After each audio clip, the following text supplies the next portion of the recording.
Olá, aqui novamente o canal Márcia Luiz Conte Sua História. Agora retomando, né, os vídeos. Esse é o primeiro vídeo depois da retomada, né?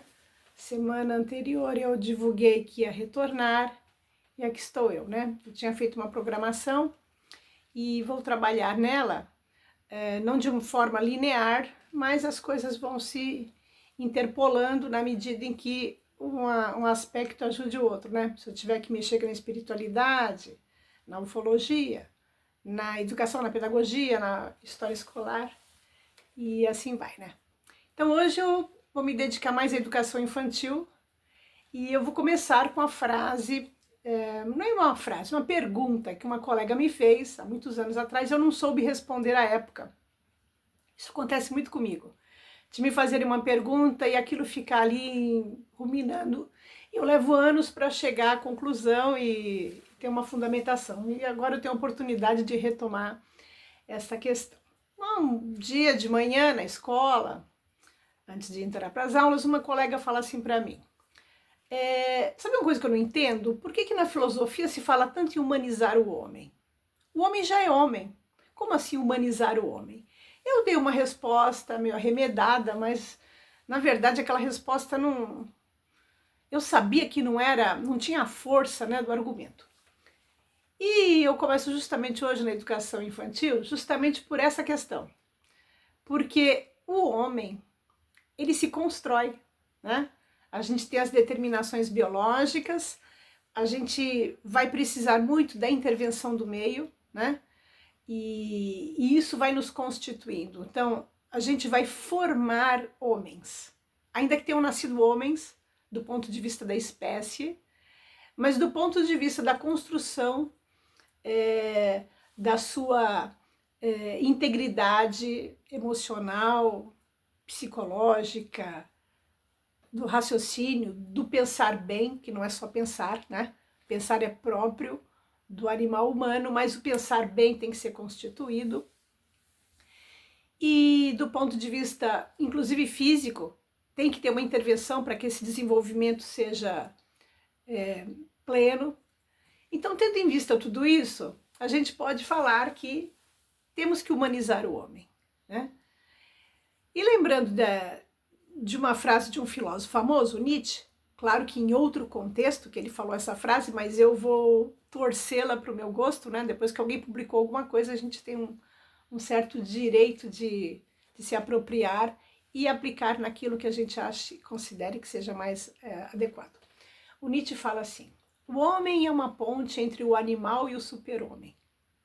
Por super-homem, ele vai dar uma constituição de um homem vinculado à arte, à emoção, à tragicidade, a alguma coisa muito grandiosa, né, para a qual o homem estava se encaminhando. Então ele deixa de ser animal, passa por esse desenvolvimento psicológico e racional, muito socrático, e dali ele vai se encaminhar para a estética, que seria o auge da formação humana. E eu pego essa frase do Nietzsche pro meu interesse, né? Quer dizer, na medida em que eu digo que o homem é uma ponte entre o animal e o super-homem, eu estou querendo dizer justamente isso. Quer dizer, que o homem está neste processo de construção. Nós não somos acabados, não estamos acabados. Nós estamos realmente neste processo de construção. Pensando nisso, eu volto lá à minha colega, né? A gente tem que humanizar o homem. E se a gente observar bem no cotidiano, com tantos problemas que ocorrem na nossa sociedade, sempre ocorreram, só que hoje a gente tem muito mais informação sobre as aberrações que acontecem, a gente vê que falta muita humanidade para o homem. Muitas vezes a gente vive de acordo com alguns chakras inferiores, né? Então aí já entra a parte de espiritualidade. A gente está muito vinculado ao estômago, né? Ao chakra do plexo solar, ao chakra básico, né? Ao chakra sexual. A gente vive muito dos chakras do plexo solar para baixo. E esses chakras mais nobres, digamos assim, que é o cardíaco, o coronário, o frontal, né, o laríngeo, né? Esses a gente, de uma certa maneira, acaba que vai tendo que ter um grande trabalho para desenvolver, né? Principalmente o cardíaco, que é o mais difícil, E a gente precisa de uma formação para isso. Então, do ponto de vista educacional, é necessário uma educação do nascimento. E do ponto de vista espiritual, né, e da nossa multiplicidade de corpos, nós também precisamos de uma formação. No que eu acho que a gente falha muito. Porque do ponto de vista educacional, as escolas têm tido muito mais fundamentação na formação dos professores, na fundamentação de suas teorias, e eu acredito que as crianças hoje são muito mais bem tratadas do que foram há 100 anos atrás, ou até menos, 50 anos atrás. Mas do ponto de vista espiritual, ainda falta muito essa formação. Nós ainda não damos, né? Há um desconhecimento total da multiplicidade de corpos que nós temos, e nós nos vinculamos muito mais a este corpo da 3D, né? Da terceira dimensão, que nós vivemos, que nós tocamos, que nós vivemos mesmo esse corpo, e não nos apercebemos muito dessas realidades mais sutis, e principalmente as crianças. Agora, quando é que isso tudo começa? Isso é difícil. Como eu falei, se educa desde o nascimento, né? Me lembra muito um filósofo, educador do século XVI, João Amos Comênios, né? Komensky. O Comênios falava isso, que a nossa educação inicia no momento da fecundação. E realmente hoje, do ponto de vista psicanalítico, mesmo do ponto de vista de psicologias que compreendem a nossa multidimensionalidade, o bebê já recebe uma série de influências dos pais, né? Ele já está ali. Eu me recordo de frequentar uma microfisioterapeuta, e ela fazendo os exames em mim, ela identificou que eu havia tido um trauma ao 4º mês da minha gestação. Aí eu, quando torno dessa microfisioterapeuta, pergunto à minha mãe: aconteceu alguma coisa quando você estava grávida? Ali por volta dos 4 meses da minha gestação, e minha mãe diz: eu levei um tombo. E eu fiquei muito assustada, eu gritei muito, fiquei com muito medo de perder o bebê. Veja, a microfisioterapeuta tinha... Então, veja, a criança, né? Algumas pesquisas indicam que as crianças sentem o que os pais falam, são afetadas emocionalmente, né? Há quem diga que tem recordações intrauterinas, né? Eu não tenho. Eu tenho poucas lembranças da infância. Minhas lembranças estão muito mais ligadas a fotografias. As fotografias determinaram muito a minha memória, né? Então, às vezes, eu consigo resgatar algo da minha infância observando as fotografias. Mas voltando à questão, então, de que a gente está aprendendo desde da nossa formação primeira, né? Como diz o Comênios, a gente vê a nossa responsabilidade, né? Eu fui muito imatura como mãe, fui mãe muito jovem, mas eu observo, por exemplo, minha nora, meu filho e outras pessoas da família. A nova geração é muito atenta, eles têm filhos mais tarde, dentro desse ambiente no qual eu vivo, e todas essas pessoas têm uma busca de informação. Hoje a minha nora, por exemplo, conhece muito mais educação do que eu. Eu teria que estudar novamente para poder ser pedagoga hoje na prática. Estou muito defasada, né? Muito distante. As teorias com as quais eu estudei estavam iniciando hoje uma grande influência da psicanálise também na compreensão da formação do humano bebê, né? Do humano criança, dos primeiros anos. E eu acho isso maravilhoso, né? E vou lembrando com isso que do ponto de vista de décadas atrás, as crianças eram mini adultos, aliás, nem décadas atrás, séculos atrás, né? Se a gente pegar, por exemplo, François Rabelais, ele no livro Gargantua, ele mostra um menino, né, uma criança, né, que está ali, o Gargantua, sendo educado de uma maneira assim muito rigorosa, como um mini adulto. Ele tinha que ter um currículo formativo idêntico a de um adulto. Da consideração ali ainda aparecem jogos, brincadeiras, quer dizer, o Rabelais já era uma inovação, mas ainda muito distante, né? Quem vai romper com essa figura do mini adulto vai ser o Rousseau, né? O Comênios já adiantou no século XVI que a criança precisava de uma formação mais detalhada fase a fase, por isso ele vai considerar desde a concepção até a morte várias fases de desenvolvimento da educação, considerando a educação infantil já. só que no caso dele em casa, né, era a mãe que seria educadora. O Rousseau é que vai identificar essa propriedade que a criança tem de um ser integral, de um ser único. Ela não é um mini adulto, não é um adulto pequenininho em pedaços, mas é alguém que naquela fase de desenvolvimento há toda uma propriedade específica e uma originalidade, né? Que a gente vai atender para poder constituir o humano, que precisa ali ser formado e não ser apenas o animal humano, né? Mas ser alguém partícipe de uma concepção de mundo, com consciência, com tudo isso. E eu observo que quando eu era professora, há muito tempo atrás, no início da minha carreira, muitas alunas trabalhavam em locais que nós à época chamávamos de depósitos de crianças. Havia muitas escolinhas que, na verdade, não tinham uma concepção muito clara de como educar a criança. Então a criança ficava ali vendo televisão, a criança tinha a hora de dormir, brincava. E eu me recordo, inclusive, na família, de alguém trazer o caderno de atividades da criança, uma criança de 3 anos, e eu dizer para a pessoa, esse caderno não foi feito pelo seu filho. Isso foi feito pela professora. É impossível uma criança de 3 anos ter tal coordenação motora e ter desenvolvido este material. Então havia muitas alunas minhas que contavam, que passavam noites em casa pintando os livros dos alunos para apresentarem para as mães. Isso existia, né? Isso é um depoimento que eu faço, não é uma denúncia. É simplesmente um relato que ocorria. Mas já tinham também escolas muito, muito bem formadas, né?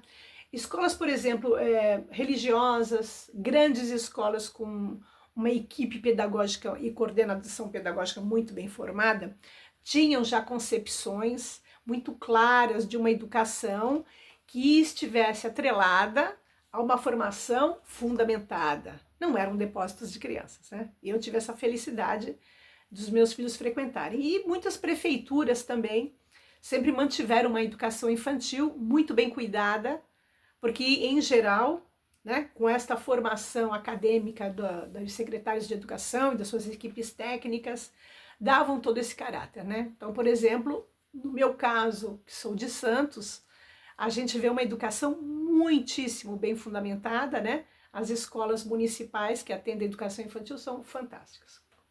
A educação infantil, por muito tempo, ficou bem distante, mesmo na legislação, de fazer parte da educação, né? E com a última LDB que nós tivemos, né, a última Lei de Diretrizes e Bases, nós vamos ter a educação infantil já comportada dentro da formação do ser humano, né? Isso é muito importante, porque isso envolve destinação de verbas e políticas públicas, né, e um cuidado do Estado para que nós tenhamos fundamentação para essa formação, né? Porque nós em casa não damos conta de tudo, né? A gente pode falar no homeschooling, muita gente defende, direito de quem tiver essa decisão. A própria Hannah Arendt, que é uma filósofa alemã muito famosa, foi educada em casa pela mãe por questões de ser superdotada, e a mãe via que a escola não dava conta, e ela preferiu educar a filha em casa e só levava a filha, com autorização do Estado, é claro, para os exames nacionais, né? Mas é um caso específico, é um caso raro. Em geral, nós não temos hoje a condição de termos, nem eu que sou pedagoga, uma formação tão aprofundada a ponto de entendermos tudo que comporta a formação da criança, dos vários aspectos, sociológico, filosófico, psicológico, biológico, psicanalítico, tudo isso e vai envolver a formação daquele ser, né? A constituição dele e a importância da socialização, né? O salto qualitativo que a criança tem quando está no espaço associado com outras crianças, com outros adultos, com outras pessoas que dão mais referências para elas, né? Então a gente vê que há uma evolução muito grande da concepção da educação infantil, da formação dos primeiros anos, que é muito importante, né? Eu não tive essa oportunidade. Eu tenho 2 vídeos aqui no meu canal, de 4 anos atrás, 3 anos atrás, né? Um que eu coloco o que é memória, né? Eu vou falar da memória, do que é essa memória que a gente vai resgatando, familiar, e da importância dessa contribuição das informações, das experiências dos nossos parentes, porque eu estava no momento de pandemia e eu estava justamente preocupada com as pessoas que estavam indo sem ter deixado um registro. né? E eu até coloco naquele vídeo a importância de nós resgatarmos tudo isso, né? E no outro vídeo que eu vou falar da escola Alzira Martins List, porque eu tive pouquíssima formação de educação infantil. Então eu não tenho um registro específico da minha educação infantil, né? Eu tenho educação familiar. Eu passei apenas, como eu já relatei nos vídeos anteriores, né, esse vídeo de 3, 4 anos atrás, que eu fiquei uma semana no que se chamava a época de pré-escola, né? Até o nome pré-escola dá a impressão que é um tempo ali que você passa antes de ir para a escola. O termo educação infantil é muito mais adequado, muito mais abrangente, muito mais aprofundado, muito mais claro da intenção que se tem com a educação das crianças, né? E eu não tive essa oportunidade. Fui educada apenas em casa, né? E eu penso que no meu caso não faltou tanto, porque a minha família era numerosa em número de crianças, eu tinha muito contatos com todos eles, tinha muitos adultos à minha volta, e tinha uma vida enriquecida em casa, no sentido de ter uma mãe que sempre leu muito, muito interessada, e a questão de ter muitas conversas em família, isso tudo educa também a gente, né? Mas a convivência com as crianças é importante, né? Pra gente se regular. Eu sempre fui muito tímida e com muita dificuldade de relacionamento. Eu penso que talvez a falta da educação infantil ali foi fundamental, né? Porque eu não aprendi a me regular com as outras crianças, da convivência, de como decidir as coisas, como escolher, como me defender. Eu penso que tudo isso foi uma falha, né? Mas tem uma coisa assim interessante nisso tudo, é pensar o quanto que a gente pode, apesar das nossas deficiências, desse evoluir que foi até que nem tão paulatino ultimamente, porque a pesquisa tem se desenvolvido muito mais, né? E o acesso à informação está sendo muito grande, mas como é importante a gente perceber que este mundo está em crescimento. A gente tem muitas visões das atrocidades, das barbaridades que ocorrem, mas quantas coisas boas também têm ocorrido, por exemplo, do ponto de vista da formação das crianças, né? Ainda que a gente hoje veja pessoas defendendo o trabalho infantil e uma série de aspectos assim, políticos muito complexos, né? Coisas muito difíceis de tomar decisões, de expor as reflexões com o trato das crianças, né? Mas eu penso que pelo menos alguma coisa até os 6 anos de idade nós devemos ter uma clareza muito grande de que é ponto pacífico, que as crianças precisam de uma formação, de um acolhimento e de um cuidado, né? E dos 7 anos aos 16, a gente tem uma parte importante da educação básica que a gente não pode descurar. E aí é que eu acho que começam a criar as grandes discussões, principalmente dos 14 aos 16, né? Do que as pessoas querem decidir. Porque quando as pessoas defendem trabalho infantil, estão falando justamente de uma criança, os que defendem, que trabalhava no balcão da padaria com a mãe, que trabalhavam ali no mercadinho da família, que ajudavam em casa, né? Não das crianças que vão trabalhar em carvoarias, as crianças que vão ser exploradas, né? De uma maneira, como eu conheço vários casos na minha família, que antes isso era possível, e muitas pessoas acabavam passando por essa problemática, né? De estar em situações de muita exploração, né? E do ponto de vista espiritual também, acredita-se no mundo espiritualista que a reencarnação termina aos 7 anos. Ou termina, ou ela se consolida mais aos 7 anos. Então é muito comum a gente escutar crianças com uma abertura maior para a consciência dessa multicorporalidade que elas têm, desse romper do chamado véu de Ísis, né? Do romper desse véu para as outras circunstâncias não visíveis à nossa volta. Eu lembro de trabalhar num ambiente em que havia uma capela e escutei muitas vezes relatos de crianças que viam pessoas dentro da capela. Só que não havia pessoas dentro da capela. Crianças que viam pessoas caminhando pelos corredores e não haviam.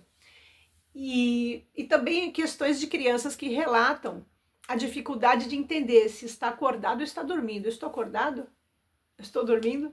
Quer dizer, eles percebem que existe, talvez não tenham consciência disso, mas estão com a percepção aberta dessa multidimensionalidade, né? E fora os casos muito estudados pelo Ian Stevenson, pelo Hernani Guimarães Andrade e tantos outros, né? De pessoas que relatam que seus filhos, na mais tenra infância, lembram de outras vidas, lembram do entrevidas, e isso tudo faz com que a gente perceba que ela não está bem assentada ainda nessa condição humana, né? O corpo tem uma importância muito grande de nos aterrar, de nos colocar nessa situação de experiência em que nós estamos postados, né? Então, acho que a atenção também a essa formação na infância para este aspecto da multicorporalidade, da multidimensionalidade, desta realidade, da gente acolher esses relatos que as crianças contam, né?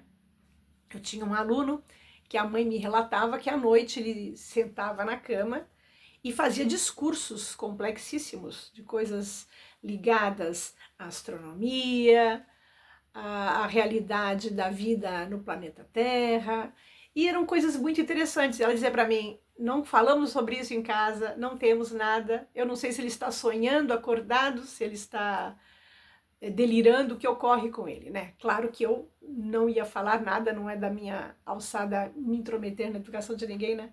Mas para a minha concepção espiritualista, o menino estava simplesmente ou descrevendo uma experiência que ele já tinha na sua memória, ou ele estava sendo um canal para uma informação, né, que abriria talvez a percepção da própria família, né. Então eu penso que a gente pensar em outros aspectos também da formação na educação infantil para a questão espiritual também da criança, né. As nossas crianças hoje estão muito ligadas a muitos barulhos, são muitos rumores, são muitos estímulos, né? É muito eletromagnetismo, quer dizer, a gente não dá meditação muitas vezes para as crianças. Eu conheço crianças que fizeram yoga, eu não fiz, nem faço, mas também já ouvi falar dessas experiências, né? Muito ligadas, por exemplo, a escolas que têm uma fundamentação voltada para a espiritualidade, como escolas ligadas à Associação Palas Atena, que já dão um outro caráter, né, para uma formação mais ampliada desse ser integral, né. Então, os momentos de silêncio, os momentos da criança se ouvir, né. Por exemplo, uma coisa que é muito... Eu escutei o Marcelo Taz uma vez contar que ele fez um período num ashram na Índia e ele acordou muito assustado, uma noite em total silêncio, meditando.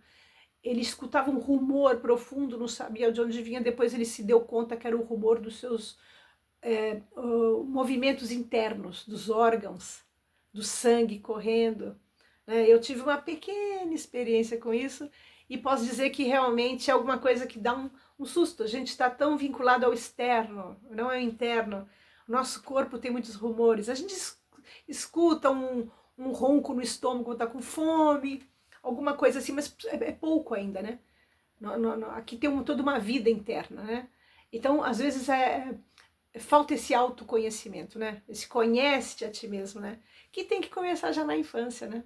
A gente acolhe as experiências que eles relatam, a gente dá suporte e a gente oferece mais experiências, né?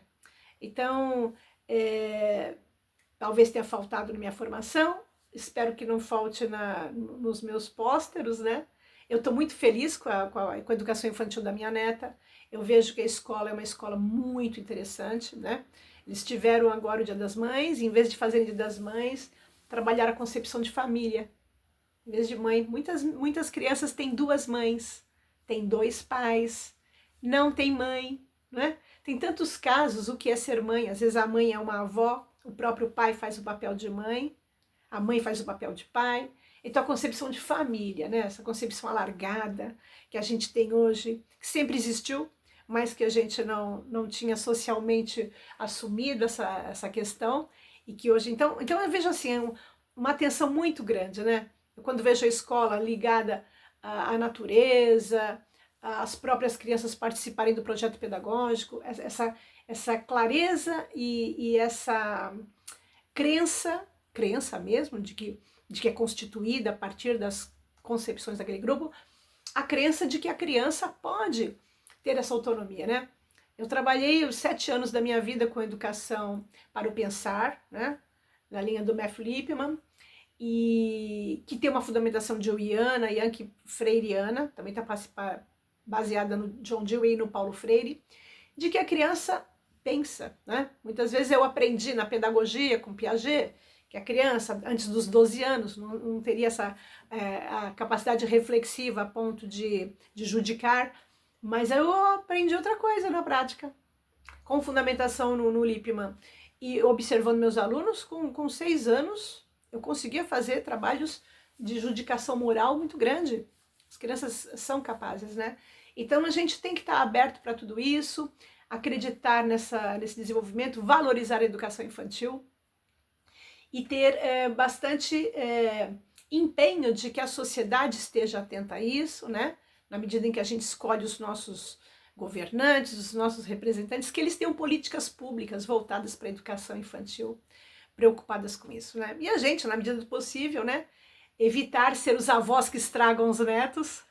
Eu até o momento acho que estou conseguindo, não estou estragando a minha neta, né? Eu procuro seguir as orientações do pai e da mãe, porque eles estão muito bem fundamentados, muito melhores do que eu, e eu observando a minha relação com ela e a relação deles com ela, né, com a minha neta, eu também penso também no que eu já fiz, tudo que eu errei, tudo que eu fiz de grotesco com os meus filhos e com os meus alunos também, né? Eu hoje penso muito nos meus ex-alunos, e vou falar deles ainda mais pra frente, porque só um exemplo, eu me lembro de uma aluna comentar comigo, a senhora sempre dizia, quando eu falava, não tenho tempo para estudar, eu dizia, o que você faz da meia-noite às 6, né? Absurdos desse, que falava porque era imatura e porque eu reproduzia comportamentos de professores, como eu vou dizer, direitistas, tradicionais, autoritários, e eu reproduzia isso porque talvez eu tenha uma tendência de temperamento a ser autoritária. Talvez por isso também me interessa estudar democracia, porque me falta, né? Falta na minha personalidade, na minha constituição como ser. Isso é uma coisa que eu tenho que trabalhar nessa e nas próximas vidas, né? E talvez eu falasse isso para as alunas por isso, eu estava reproduzindo um modelo, né? Imagine, você tem que dormir da meia-noite às 6. Você precisa disso para ter um equilíbrio total, né? Espiritual, físico, emocional. É necessário. A gente vive numa sociedade que não permite isso, né? Então, aqueles sacrifícios que eu fiz muitos alunos fazerem, que eu também fiz, eu fiz também. Cansei de levantar às 4 da manhã para preparar a aula, domingo ficar até às 11 da noite. Tudo isso foi um custo que a minha família pagou. E as crianças pagam o custo dos sacrifícios que os pais fazem para poderem manter o mínimo dentro de casa, manter a dignidade familiar, né? Mas os tempos estão mudando e eu tenho muita esperança. Ainda que milhões de crianças nesse planeta ainda estejam abandonadas, trabalhando quase como escravas ou escravizadas, com desrespeitos do ponto de vista político, do ponto de vista familiar, do ponto de vista social, mas eu creio que muita coisa está avançando, né? É lutar para que mais pessoas, ou a maior parte, ou totalidade da população, também tenha acesso a essa evolução, né? Eu espero que essa fala minha enseje reflexões em quem assistir, e espero que seja útil, né? E fico muito feliz de retornar a fazer essas pequenas falas, né? Não sei se teve muita coerência, só vou saber depois, porque eu faço um roteiro escrito, mas eu não sigo. Eu depois vou seguindo de acordo com o meu raciocínio. Estou envelhecendo, então com certeza a gente já se perde um pouco mais do que quando é jovem, né? Eu tinha um raciocínio mais afiado quando era mais jovem, mas enfim, é com muita alegria, tá? Eu desejo um bom final de semana para quem estiver assistindo no final de semana, né? E até a semana que vem, quando aí eu vou tentar trabalhar mais a questão da educação já da primeira à quarta antiga, né? Que hoje é o 1º ao 5º ano, né? Olha, um beijo em todo mundo e muito obrigada. Eu fiquei muito feliz com a recepção do primeiro vídeo, da retomada, e nem esperava, porque fazia tanto tempo, né, que eu não fazia. Ganhei 5 inscritos no canal, o que para grandes canais é ridículo, né? Mas para mim isso é muito importante, né? É como se eu tivesse uma sala de aula na minha frente, né? Então, muito obrigada e um beijo no seu coração. Tchau.